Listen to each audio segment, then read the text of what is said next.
Yeah, he's an enigma, Paul Pogba. Everyone knows that. He will be determined, Darren, to make sure that this probably, potentially, his last big transfer. Yeah. He'll want this to be the right one, won't he?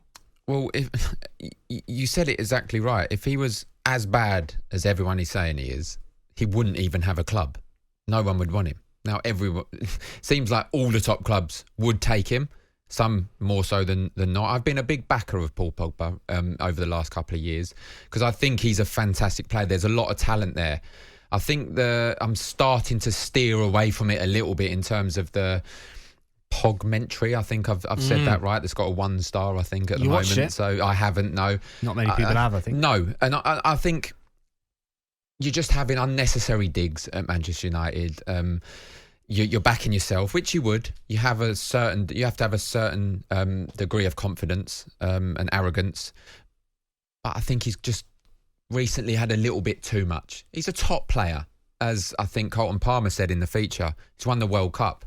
Now, you're not.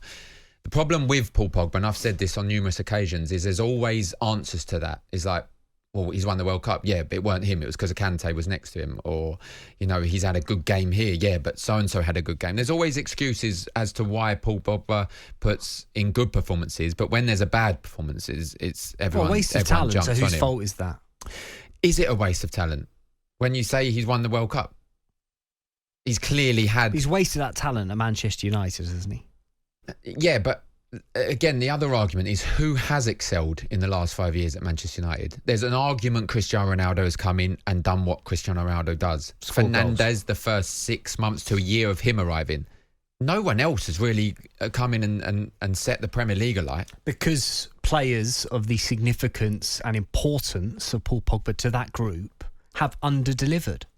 That's why the group have underdelivered. I'm not going to blame Pogba for United's struggles. But when your important players don't play well, the club goes nowhere. I think there was a time, I can't remember, I think it was the 2018-2019 season where he was kind of unplayable for a large amount of that, scored a lot of goals, was outstanding. And I think that's the frustration, that's the enigma part of Paul Pogba coming out, that when you have that talent and you can see it, and then the following year you don't play well. Okay, picked up a couple of injuries, but then after that, you know, bits and pieces of good form. That's the frustration. And he's made it clear, and I think he made it clear for the last year or 18 months that Manchester United is not really for him. I think he should have excelled when Ronaldo come in. I think that was perfect for him. But, you know, he'll go to Juventus with a point to prove. And he believes, as we've seen the quotes, that he's going to make Manchester United regret the decision. Yeah, well, that's what he said in this offer him 300 Amazon grand a week. Prime documentary he's done. He said, on his future, my thought process is to show Manchester that they've made a big mistake in waiting to give me a contract. It got me thinking, how should Paul Pogba be remembered? Not how, Darren, will he be remembered? Fans will want to talk about an arrogance and a waste of money. Yeah. United fans will want to call him rubbish. Let us know if you don't think he was. Text us 81089, tweet us at talkSPORT. But fans will want to call him rubbish. They'll want to talk about his priorities away from football, his influence and brand on social media, and the time he should have spent focusing on a Saturday afternoon at Old Trafford. But Darren, how, for you, should he be remembered for his time at Old Trafford, which started, once again, second stint in 2016? Underwhelming, I think, which is frustrating because, like I said, I've backed Paul Pogba from very early on, but I think he's underachieved, and for the ability he has, he's just not performed, and that's why I say he's been underwhelming at Manchester United. And like, I'm on the boot room on Sunday with Crookie, and he says he's been appalling, and he won't go anywhere else with that. You try and say, well, he played well when, and he says what, second half against Manchester City. That's the only time I've seen him play well. So I think Manchester United fans will remember him as being rubbish, to be honest. But I think as a neutral who doesn't support Manchester United, he's just been underwhelming for the talent that he has.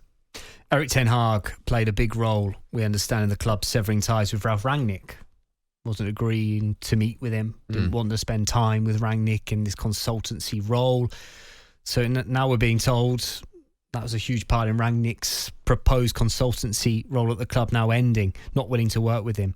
You feel that Pogba's exits out of Old Trafford gives the new boss, at the very least, one less headache, yeah? Yeah, of course, yeah. And it was always going to happen. When Rangnick was appointed, I always felt that he wanted the main job. So he's taken this interim job, and on the basis that he would move upstairs for 2 years after. But I think in his mind, he would thought, I'm going to come in, I'm going to prove how good I am, I'm going to get the job in the summer.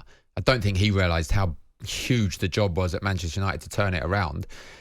And I try and look at it myself. Like, I've never been a manager, but if I was, and I had someone that has been a manager that I have to basically go through, I wouldn't like that either. I'd want a certain degree of power at the football club, and that's what Ten Hag wants. So the best for all parties, and obviously Rangnick's gone to the Austrian team, started very well as well. The best for all parties was just to cut ties immediately. Decisive, bold, immediate action being taken by Erik Ten Hag, isn't it? On Pogba, on Rangnick, on other huge calls. He's impressed me. He's going to have to make. He's impressed me since he's arrived. The only thing that isn't impressing at the moment is the lack of transfers, and you're pinning your hopes on players that are not willing to come in at the moment. That's not really on Ten Hag, though, it's not, on the football structure at the football club. You'd think when Rangnick left and Ten Hag has got the power, as we was just speaking about, you can say, look, stop the transfers, let me go for the players I want. If they don't want to be here, they don't want to be here. So he's acted decisive in one manner, but the other, I was very impressed with his first press conference. I thought he was very straightforward, but he knew exactly what he wants. And I tell you what, you wouldn't want to put on a bad performance taking the first press conference into account. He looked fierce, but he looked fair. And I think it's exciting times for Manchester United, but the lack of transfers at the moment, we've still got obviously the rest of the transfer window, but the lack of transfers, I think, is going to be starting to concern a few of the Manchester United supporters.